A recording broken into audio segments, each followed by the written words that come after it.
Shalom Ubracha, nous poursuivons avec la 4e Mishnah, la Mishnah Dalet du 3e Pérek. Bechor Shenafal Labor.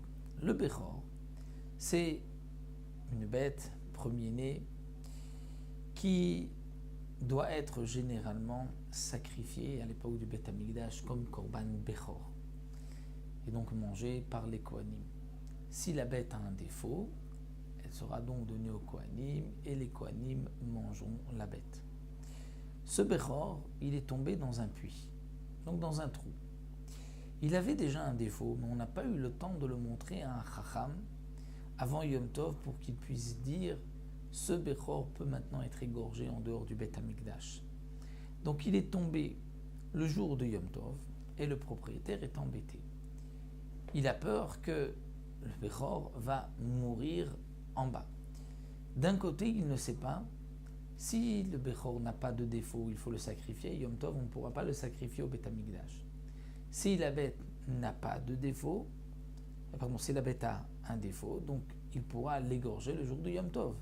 S'il la laisse là-bas, elle risque de mourir et de ne pas pouvoir en profiter. Alors Rabbi Yehuda Omer, Ired mumche veire. Rabbi Yehuda a dit, un mumche, un spécialiste, quelqu'un qui connaît les dynim des moumim du Bechor, va descendre dans le trou et va regarder le moum qui se trouvait hier et il va décider. Si il y a un défaut, c'est-à-dire il s'avère que le défaut est un véritable défaut dans lequel on peut permettre la bête, alors il la sortira et il l'égorgera. Et la bête n'est pas mouktsé, puisqu'étant donné qu'il y avait déjà ce moum dès la veille, il a déjà pensé avant Yom Tov qu'il allait peut-être l'égorger pendant Yom Tov.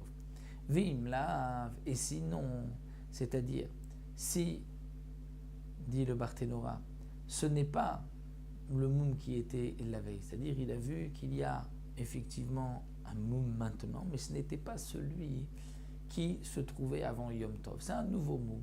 Celui qui était avant Yom Tov n'est pas un véritable moum, c'est un moum ovaire qui est provisoire, qui va guérir. Mais là, il y a un véritable moum qui est arrivé aujourd'hui, peut-être lorsque la bête est tombée. Eh bien là, nous dit le Tana, lo ishrot, même si on a remonté la bête, on ne pourra pas l'égorger. Pourquoi la bête est maintenant mouktsé? On ne pourra pas dire, mais depuis hier, je pensais l'égorger. Mais depuis hier, je pensais l'égorger parce que le moum qui se trouve maintenant n'est pas celui qui était hier. Donc la bête était interdite Mahmat Issour, à cause de l'interdiction, elle est Mouktsé Mahmat Issour, de l'interdiction qu'il y avait à l'entrée de Yom Tov de l'égorger, puisque le moum n'était pas un véritable moum. Donc, dans ce cas-là, même si aujourd'hui il y a un nouveau défaut, un nouveau moum, on ne pourra pas la monter, l'égorger. Si on l'a monté, on ne pourra pas l'égorger. Rabbi Shimon Omer, Kol Shen Monika Mibodium Enzemina Mouchan. Pour Rabbi Shimon, si le moum n'était pas visible, n'avait pas été donc fixé à l'avance avant Yom Tov, ce n'est pas une bête prête, on ne pourra pas l'égorger. Non pas que Rabbi Shimon pense qu'étant donné que le moum n'a pas été tranché, donc on pourrait peut-être dire, puisque ça n'a pas été tranché, donc c'est mouktsé. Non, nous rappelle Barthénora, Rabbi Shimon pense qu'il n'y a pas d'interdiction de mouktsé en général. Il y a certains mouktsé que Rabbi Shimon est d'accord, mais en général il n'y a pas de mouktsé pour Rabbi Shimon. Donc pourquoi on ne pourra pas l'égorger, puisqu'il y avait quand même un défaut et qu'on n'a que tranché aujourd'hui? Eh bien pour Rabbi Shimon, puisque tu le permets aujourd'hui, c'est un peu comme si on a fait un jugement aujourd'hui, on arrange et les Chachamim ont interdit Mishum Shvut. Donc Rabbi Shimon vient dire, même s'il vient voir le défaut, il vient dire la bête a un défaut, on peut l'égorger, on ne pourra pas l'égorger, Gzera, parce que c'est considéré comme si ce n'était pas près de la veille. Donc voici pour le din du Bechor, et nous verrons dans la prochaine Mishnah quelle va être la halacha si la bête est morte.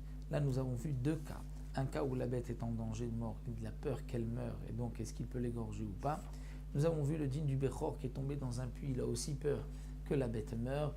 Est-ce qu'on peut trancher le jour du Yom Tov et dire cette bête a un défaut, la sortir et l'égorger ou pas? Ça nous avons vu dans la 4e Mishnah, et dans la prochaine Mishnah nous verrons le din d'une bête qui est morte. Qu'est-ce qu'on en fera le jour de Yom Tov?